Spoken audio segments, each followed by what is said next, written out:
चलें, तो इस हवाले से मजीद भी अपडेट्स आपको देंगे। और एक बार फिर से हम उसी स्कैंडल की बात करते हैं, यानी कि गंदम स्कैंडल की, कि इसमें मजीद कुछ नए इंकशाफात भी सामने आ रहे हैं। अब मालूम ये हुआ है कि पंजाब हुकूमत ने मना किया था, इसके बावजूद वफाक ने 8.5 लाख टन गंदम दरामद की। और 25 मार्च 2024 यानी अभी पिछले एक महीने पहले की बात है, सेक्रेटरी फूड पंजाब की जानिब से लिखे गए जो ख़त है उसकी कॉपी सामने आ गई है। अब इसकी मजीद डिटेल हम जान लेते हैं। हमारे नुमाइंदे हमारे साथ है मज़हर इकबाल। तो मज़हर बताइएगा कि पंजाब ने क्योंकि हर सूबे को अपनी अपनी रिक्वायरमेंट्स तो बतानी होती हैं, अपनी रिकमेंडेशंस भी देनी होती हैं, तो पंजाब ने मना किया था और एग्जैक्टली क्या है इस खत में? जी देखें, ये गंदम जो स्कैंडल है ये बेसिकली ज़राअत पर एक हमला है। अगर इसको कोई आसानी से कहता है जी कोई बात नहीं है, ना इसमें करप्शन है, ना इसमें कोई झोल है, ना इसमें कोई दो नंबरी है, तो ये बिल्कुल गलत है। ये पंजाब की, पाकिस्तान की मईशत पर, ज़राअत पर एक हमला है। और इस वक्त जो ख़त लिखा गया था पंजाब हुकूमत की जानिब से, सेक्रेटरी फूड की जानिब से, ये बहुत तख़ीर से लिखा गया। ये लिखा गया है 24 मार्च 2024 को, और गंदम आना शुरू हो गई थी सितंबर 2023 में।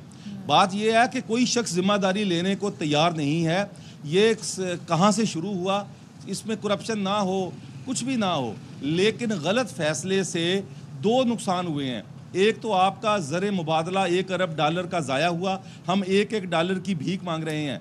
हम हर चीज़ हमने गिरवी रख दी हुई है, बिजली, गैस, हर तरह की जो आवाम को सब्सिडी वो ख़त्म कर दी है कि जी IMF कह रहा है उस डॉलर के लिए। और एक तरफ हमने $1 अरब, और फिर उस वक्त ज़रूरत नहीं थी। अगर ज़रूरत होती तो कोई बात नहीं, आप मंगवाते। दूसरा जो सबसे बड़ा नुकसान हुआ है कि पंजाब में और दीगर जो गंदम पड़ी है इस वक्त तैयार हो गई है, लेने वाला कोई नहीं है। गंदम जो है हमेशा हुकूमत खरीदती थी। हुकूमत के जो इस वक्त ज़खायर हैं वो फुल हैं, हुकूमत कहाँ रखे? पंजाब हुकूमत ने कह तो दिया है कि हम खरीदेंगे। नहीं, कह दिया है ना, कितनी खरीद लेगी? देखें, 40 से 45 लाख टन वो गंदम खरीदती है। अगर वो 15 लाख टन खरीद लेगी, बाकी जो है वो 30 लाख टन कौन खरीदेगा? इस बात मैं आपको बताता हूँ कि ये नेशनल फूड सिक्योरिटी और उसके बाद जो चारों सूबाई हुकूमतें हैं, जो उनके महकमा खुराक हैं, और उसके बाद वजारत ख़जाना, ये तमाम लोग जो है उनकी गलती है, उनकी जो भी कह लें इसको। और नेशनल फूड सिक्योरिटी बराह रास्त इसका ज़िम्मेदार है। उसके पास तमाम सूबों के अदाद शुमार आते हैं कि किसके पास कितनी चाहिए, किसको गंदम की कितनी ज़रूरत है, उसके मुताबिक वो तैयार करता है। और उसके बाद जब इन्होंने पहले 10 लाख टन, फिर उसके बाद ECC वजारत ख़जाना ने इसकी मंजूरी दी। अगर आपके गलत अदाद शुमार दिए गए हैं तो उन लोगों को कटहरे में लाए। अच्छा, सब कुछ अच्छा। और मज़े की बात यह है कि ब्यूरोक्रेसी, ये जो निगरान हुकूमत है, उसके अहकामात को भी इनसे पूछना भी वज़रा से बात से गवारा नहीं करती थी कि ये निगरान है, ये कौन सा मुश्किल है, इन्होंने कुछ दिन रहना है, ये चले जाना है। अपनी मर्ज़ी से फ़ैसले करती थी। नेशनल फूड सिक्योरिटी ने समरी तैयार की कि जी 10 लाख टन गंदम मंगवाई जाए पहले। ये अगस्त सितंबर 2023 की बात है। उस वक्त के नेशनल फूड सिक्योरिटी के सेक्रेटरी कैप्टन रिटायर्ड महमूद, उन्होंने कहा जी 10 लाख टन जितनी को मंगवाना चाहते हैं मंगवा लें, सबको इजाज़त दें। खुली इजाज़त दी गई, निजी शोबे से मंगवाई गई। TCP और वजारत तजारत ने इस पर इतराज़ात भी किए थे कि ना मंगवाई जाए, लेकिन इसके बावजूद इनको कस्टम और जो है GST उससे भी छूट दी गई। और खुल्लम खुल्ला जहाज़ पाकिस्तान में आए, अंधाधुंध गंदम आई। और उसके बाद यहाँ पे जब पहुँच गई है, फिर जो वज़ीर आज़म ने इंक्वायरी कमेटी बनाई है, उस पर भी एतराज़ है। वो फरवरी के बाद, फरवरी 2024 से अब तक जो गंदम आई है उसकी तहकीकात करेगी। भाई ये तो सितंबर 2023 से आनी शुरू हो गई थी, उस पर कोई, यानी कि निगरान हुकूमत को फिर उन्होंने बरी जिम्मा कर दिया। और वो जो उनके दौर के लोग थे उनसे भी इंक्वायरी की जाए ना। हम इस पर मजीद भी बात करते हैं। अपने जो गेस्ट हमारे, thank you so much Mazhar, आपने हमें बहुत सारी इन्फॉर्मेशन इस हवाले से दी। तो इस वक्त हमारे साथ चेयरमैन किसान इत्तेहाद खालिद हुसैन बाट साहब मौजूद हैं। Thank you so much Khalid Hussain साहब। ज़रा ये तो बताइएगा, ये तनाज़ा शुरू कहाँ से हुआ? निगरान हुकूमत से मौजूदा हुकूमत में आके ज़्यादा बहरानी सूरत इख्तियार कर गया। आप इसका जिम्मेदार वैसे किसे करार देते हैं? आपने गुफ्तगू मुलाहिजा कर ली होगी साबिक निगरान वज़ीर आज़म की। जी, बहुत शुक्रिया एरवाई और खबर सवेरा का। जैसे कि आपको पता है कि ये पाकिस्तान में कभी आज तक जितनी भी इंक्वायरियां हुई हैं उसका कोई रिजल्ट मिला है? ये अभी जो इंक्वायरी कभी किसी पे डाल रहे हैं, कभी किसी पे डाल रहे हैं। 35 लाख मैट्रिक टन $1 अरब की गंदम जो बाहर से मंगवाई गई है, वो तो उसका इशू अलग है, लेकिन जो मेरा किसान अभी जमीनों पे हमारी गंदम पड़ी और वो रुल रहा है, उसको कोई सोच ही नहीं रहा। पंजाब गवर्नमेंट कहती है कि ये जो पुरानी गवर्नमेंट ने कर लिया। अब मुझे ये बताएं कि जो हम रुल रहे हैं, जो रोडों पे किसानों की जो गंदम पड़ी है, उसका हम क्या करेंगे? मैं कहता हूं कि इंक्वायरी की जाए। ये 35 लाख मैट्रिक टन, $1 अरब जो जो इसमें है, मैं तो कहता हूं कि ऐसी सजा दी जाए कि उनको सूली पे चढ़ा दिया जाए, जो पाकिस्तान के साथ किया है। लेकिन जो पाकिस्तान का किसान इस टाइम रुल रहा है, जिसकी गंदम खरीदने के लिए कोई तैयार नहीं है, कल को एक नया बहरान निकल आएगा, क्योंकि गंदम काश्त नहीं होगी। अगले साल आप कहां से गंदम मंगवाएंगे? और उस वक्त आलमी मार्केट में अगर गंदम का रेट इतना ज्यादा हुआ, तो आपके पास क्या इतना जरा मुबादला या डॉलर है? आप वो जो दावा है निगरान वजीर आजम गवर्नमेंट से फेडरल अनवारुल हक काकर साहब का, जो जिसमें मुलव्वस है, उनके खिलाफ सख्त कार्रवाई की जाए। लेकिन इस टाइम जो किसान रुल रहा है, जो उसकी गंदम नहीं खरीदने के लिए तैयार, वो 2200-2800 में बेच रहा है। इस टाइम उसका जो माशी तौर पे जो कत्ल हो रहा है, ये अभी कत्ल की वजह नहीं है, आगे वाला जो मुल्क की सलामती के लिए मसला बन जाएगा। अच्छा ये बताएं भाट साहब, मेरी बात अगर आप तक पहुंच रही है, अभी पंजाब हुकूमत ने एक इशारा ये दिया है कि हम किसानों से गंदम खरीद लेंगे, तो ये आपके कोई राब्ते हुए किसी सतह पर, किसी हुकूमती लेवल पर? जी, ये पंजाब गवर्नमेंट रोज हमें इशारा देती है कि हम गंदम खरीद रहे हैं। अभी 2 महीने हो गए हैं, डेरा गाजी का, मुल्तान और जो भावलपुर जनूबी पंजाब के डिवीजन है, उसको तो गंदम निकली 2 महीने हो गए। आधी से ज्यादा मिडल मैन और फ्लोर मिल ने खरीद ली है, वो भी 2800 में, 2600 में, 3000 में। तो अब मेरा किसान तो दिन ब दिन रुलता जा रहा है। कल को जब ये रेट बढ़ा देंगे 1 महीने बाद, तो मेरे किसान के हाथ से तो गंदम चली जाएगी। फिर मिडल मैन और फ्लोर मिल वाला जो है ना, वो फिर एक मिडल मैन के पास आ जाएगी, किसान से हाथ से निकल के। किसान इतना नहीं, उसके पास ना स्टोरेज है, ना वो गंदम अपने पास स्टॉक कर सकता है। वो जमीनों पे पड़ी गंदम है, और वो भी हमने जो आड़ती है, उससे हमने जो सूद पे पैसा उठाया हुआ है, उसके मद में वो गंदम हमसे कोड़ियों के दाम ले रहा है। कल गंदम ना बीजी गई, आगे कपास का टाइम आ गया है, कॉटन ना काश्त हुई। तो मैं हैरान हूँ। इस मुल्क को अगर किसी ने बाहर निकाला है तो वो ज़राअत है। ज़राअत की वजह से आप जरा मुबादला भी ला सकते हैं, जिसमें हमारा किन्नू है, आम है, मकई है, चावल है।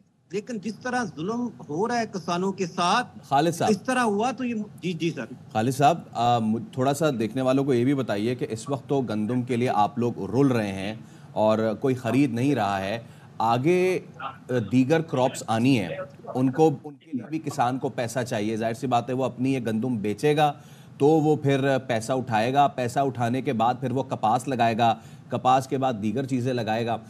खालिद हुसैन भाट साहब, अगर आपको आवाज़ आ रही है हमारी?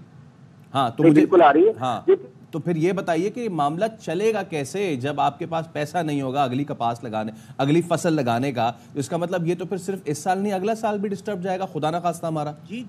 जी, अगला साल इसलिए डिस्टर्ब होगा, कॉटन की टाइम पे काश्त नहीं होगी, और आगे जो गंदम काश्त होगी, वो किसान इस दफा इतना रुल चुका होगा कि अगले साल वो गंदम काश्त नहीं करेगा। जब गंदम काश्त नहीं करेगा, तो आपके पास जो आटे की कमी आ जाएगी। क्या आपके पास इतने डॉलर हैं? और उस वक्त आलमी मार्केट में अगर रेट ही 7600 हुआ, तो आप कैसे बाहर से गंदम मंगवा सकेंगे? अच्छा खालिद साहब, ये बताएं, हमने यूक्रेन से क्यों मंगवाई थी? मतलब एक हो रहा है ना कि उस वक्त के ये मामला थे कि किल्लत पैदा हो गई थी, बहुत सारे बयानात इस वक्त आ रहे हैं। आप क्योंकि डायरेक्ट अफेक्टी हैं इस चीज़ के, मुझे ये बताएं कि क्या वाकई किल्लत हो गई थी मुल्क में? देखिए जी, हमारे यहाँ जो किल्लत आती है वो 5 से 7 लाख मैट्रिक टन, कभी 3 लाख, कभी 10 लाख के अंदर अंदर किल्लत होती है। अच्छा। और इस साल तो जो हमने गंदम और आदादो शुमार जो हमारे पटवारी हजरात हैं, जब हमारी गंदम काश्त हो जाती है तो वो हमारी गिरदावरी करते हैं। इनको 4 महीने पहले पता चल जाता है, बल्कि 5 महीने पहले पता होता है कि किसान ने इस वक्त कितने लाख एकड़ पे गंदम काश्त कर ली है। ठीक है। ये तो 5 महीने पहले गवर्नमेंट पंजाब, जितनी ये मिनिस्ट्री फूड है, उसको पता होता है कि मेरे किसान की गंदम कितनी काश्त हो गई है। तो इस दफा तो हमने वाफर मिकदार में गंदम काश्त की थी, सब कुछ पता होने के बावजूद भी। और अभी भी 20 से 22 लाख मैट्रिक टन गंदम पंजाब गवर्नमेंट के पास हमारी पुरानी खरीदी हुई गंदम पड़ी हुई है। तो मैं हैरान हूँ कि इतना कुछ पता होने के बावजूद भी सब ने आंखें बंद रखी। चीफ सेक्रेटरी ने रखी, सेक्रेटरी फूड ने रखी, सेक्रेटरी एग्रीकल्चर ने। यानी आप कह रहे हैं कि किल्लत थी लेकिन इतनी नहीं थी, ऐसा ही है? या फिर किल्लत नहीं थी या किल्लत थी? किल्लत अगर थी तो 2-3 लाख मैट्रिक टन से ज्यादा किल्लत नहीं थी इस साल जी।